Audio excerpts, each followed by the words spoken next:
Hi, I'm Kia, and I'm the white winemaker at Burton Vineyards.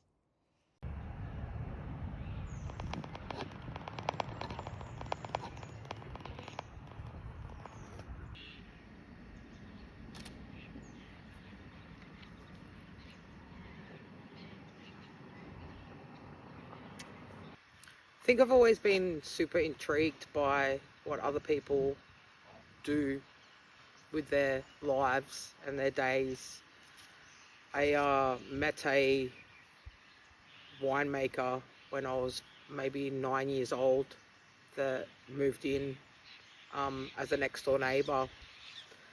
Um, and I can remember her speaking to my mum about um her job, her career, her passion.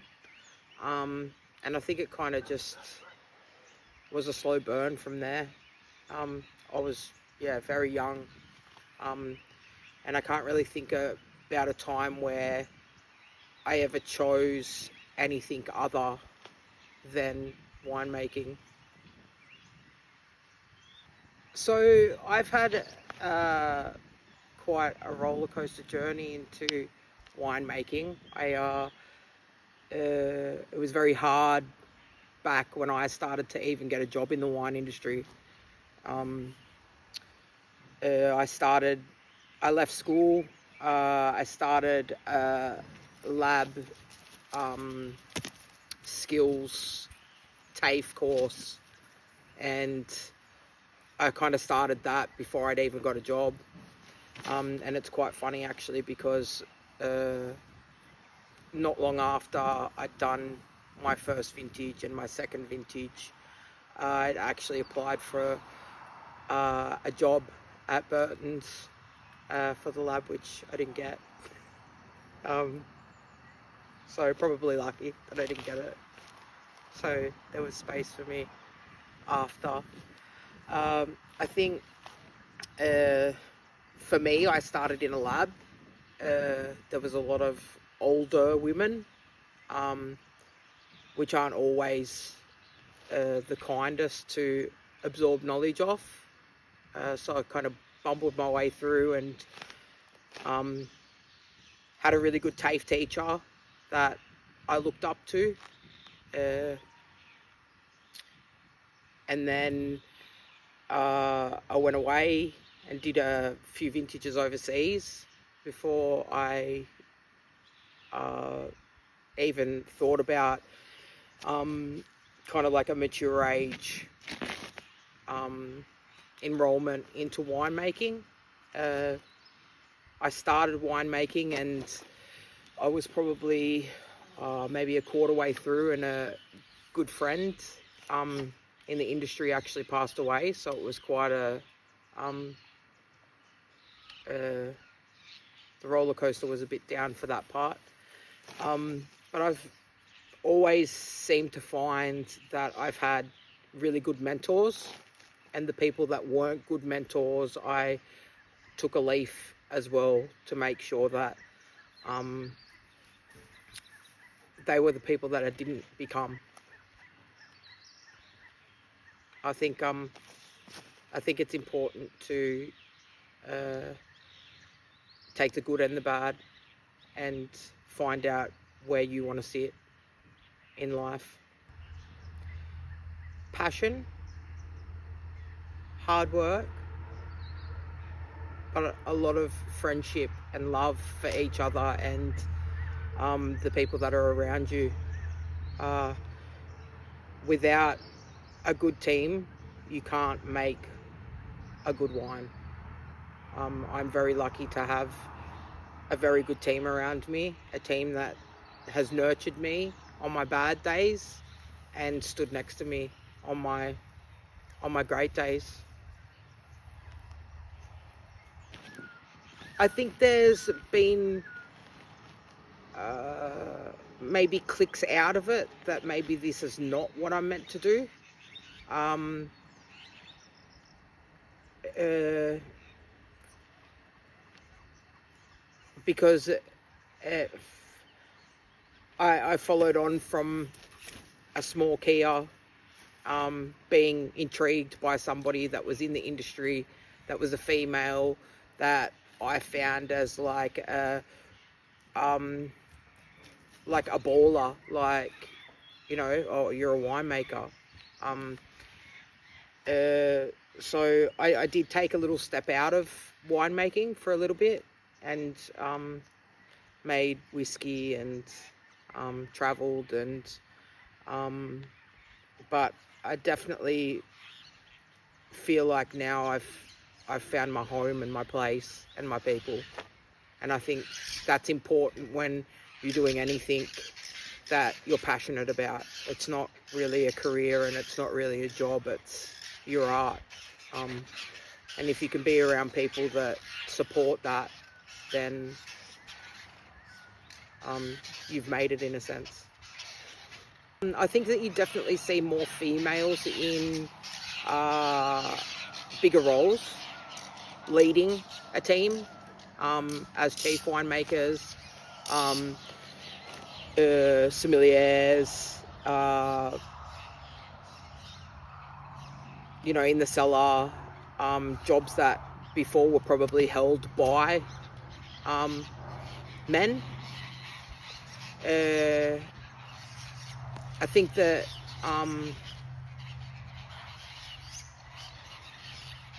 females connect with people a little bit differently. Look, vintage was, I was quite scared going into this vintage. I was quite anxious. I'm normally the one that's quite excited, and you know, with a change of role, there's always something different that you feel.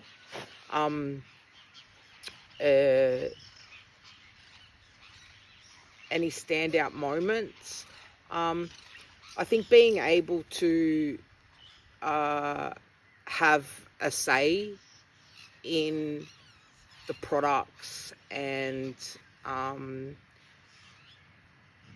the tools and the processes that you use, for me, is something that I will always carry on, as this is my first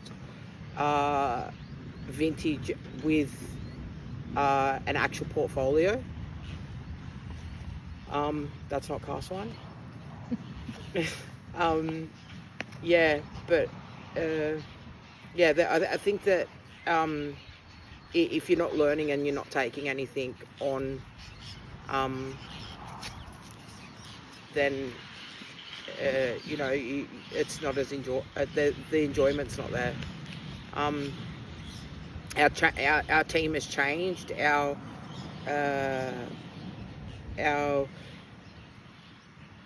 But our vision has stayed the same. You know, to make quality booze at an affordable price.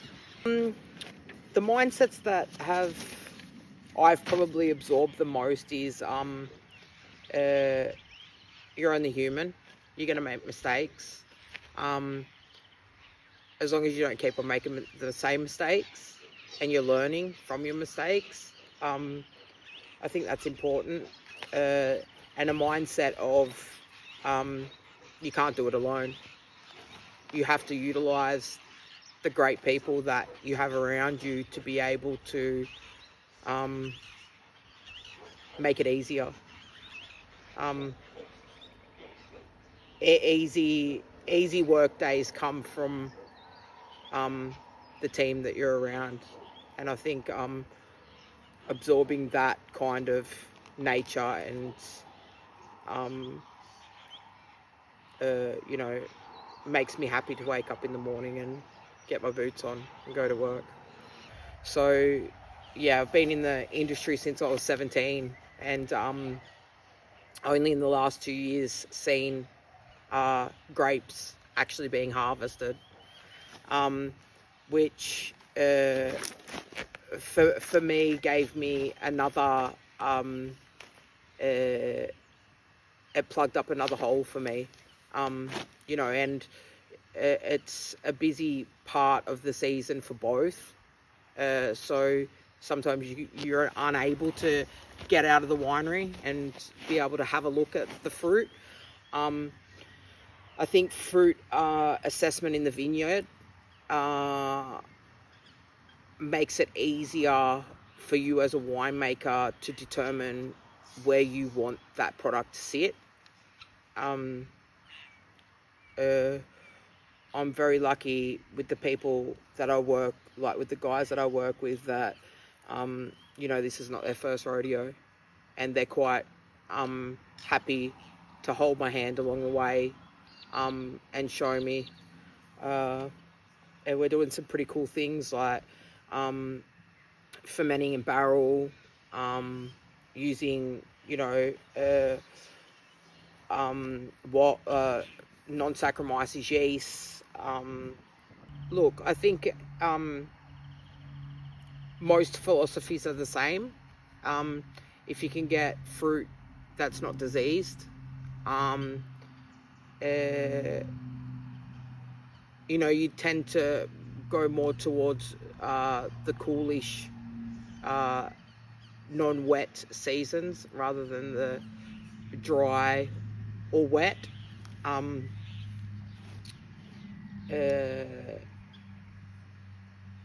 I think that the philosophy of you can't make great wine with not decent fruit is definitely definitely the truth. I think that great bottles of wine start in the vineyard, and we're very grateful for our growers that they grow quality fruit, and our vintages are more dictated to the seasons, and whether it's going to be wet or dry, or their quality. I think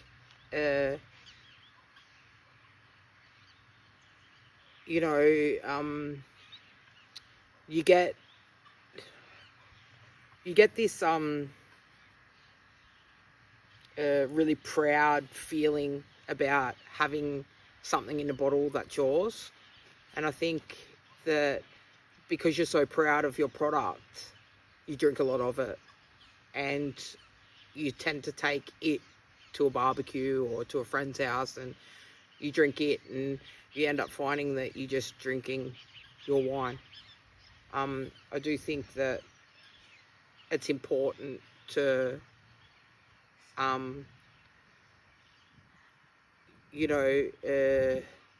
try other people's and support other people,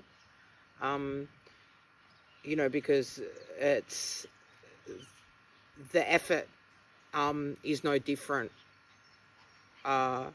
irrespective of the size of your winery, or what you crush, or how you crush it, or how you store it. I think that everybody has the same passion inside them, and they're just as proud of their product as what you are of yours. I think there's a lot of R&D and a lot of people doing some really wild research with winemaking that wasn't around 20 years ago. Reading literature and keeping yourself up to date with, but I mean, you're always going to use traditional techniques, because the tradition of winemaking is ancient, and everybody has throughout time has done the same thing. You harvest, you press, you ferment, you drink. Sustainability has always been there, but I just think it's bigger now.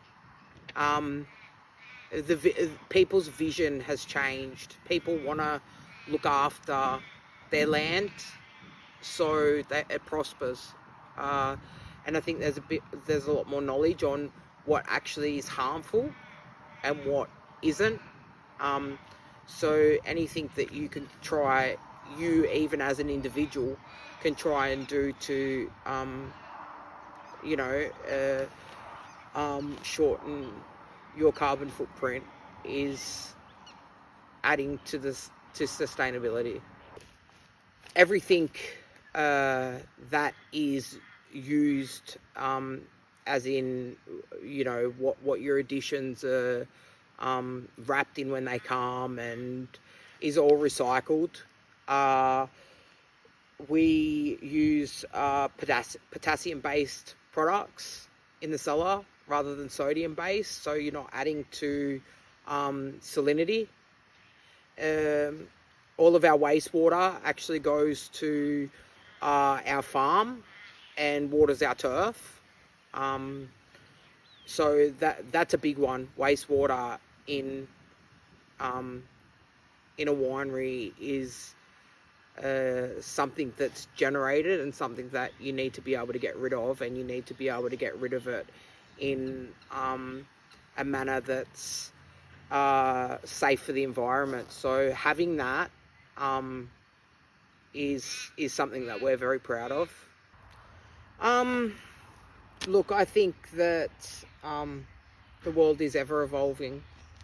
I think that you have ebbs and flows in everything. You know, part of winemaking is being able to make wine from what you're given. And we will continue to make a quality product out of whatever we're given with the season. I think that, you know, no year's going to be the same, irrespective of climate change, and no year is going to be the same. And yeah, you work with what you have. There's definitely bits on our website. We have won an award for sustainability. There's been a lot of really cool, innovative things brought in by migrants in the Riverina. So you've got tile drainage. These things don't exist anywhere else, or not that I'm aware of. You know, and you speak to people, you know, like James remembers being down in a trench in the ground and putting tiles on the wall, you know, just to help with salinity and runoff from their farms. And I think that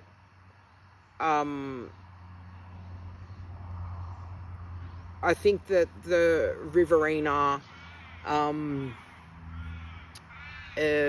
think it's harder. I think it's harder to sell products from here, because people don't hold the Riverina in the same regard as other regions. We're very lucky to have you know, certain varieties that are obscure that actually grow really well in our region. You know, trying to get traction on their products is a little bit harder because people are not familiar. But yeah, you are finding that, you know, the demographic of wine drinkers are not just boomers anymore. And the people that aren't boomers are either putting ice in their drink, or they want to try something that they've never tried before. I'm really enjoying being a white winemaker.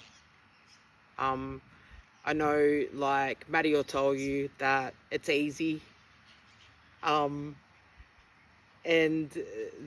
there's a different process, definitely. I enjoy that, you know, you've got a lot of different blending options. There's people that are doing some really cool things with, like, Fiano and Vermentino in barrel, I'm lucky enough to be able to try out these methods and see what works and what doesn't for us. And I'm able to express what my art in a wine. It's hot. Griffith is hot. Towards the back end of the season, though, like, you can be in a cool climate region. You can be picking reds at 10 degrees, 9 degrees at night. It's not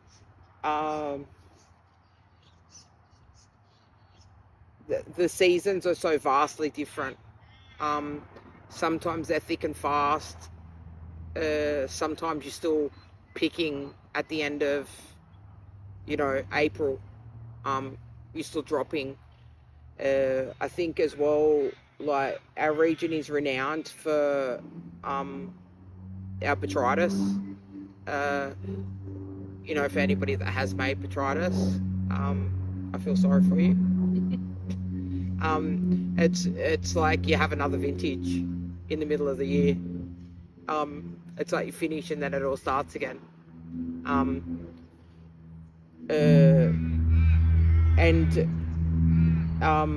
that can be hit and miss as well. Some years are damp and the perfect growing conditions for botrytis, and then other years you don't get any at all. It's just a late harvest. And it's hard because you've got to determine what year you want to leave fruit out there before you even know what the year's going to be like. I think that most of my mentorship, though, has come from lab, cellar, and other facets of the wine industry. I definitely hope that one day someone will look at me in the same light that I look at my mentors in, because I think that that's like a really beautiful space to hold somebody. I think that when you can teach somebody, that's a skill that they have for life, and that is a part of your legacy. When you are no longer here, that somebody is still able to use something that you have taught them. I think that a fail here, and that's like one of the really beautiful things about our region, is that a fail, it feels like it's everybody's. Yeah.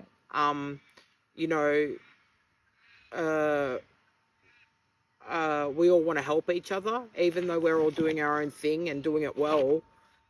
We're all very open to people asking questions,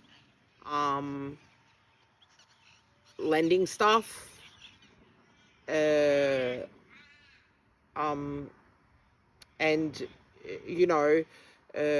if if something happens here, it often feels personal, because you do. I have a sense of that you're all in it together. Um, Irrespective of what logo you hold on your shirt. I think that just in our region at the moment, we've got, generational differences between women, which is a nice thing to see in the industry. There are women, and there are women doing great things.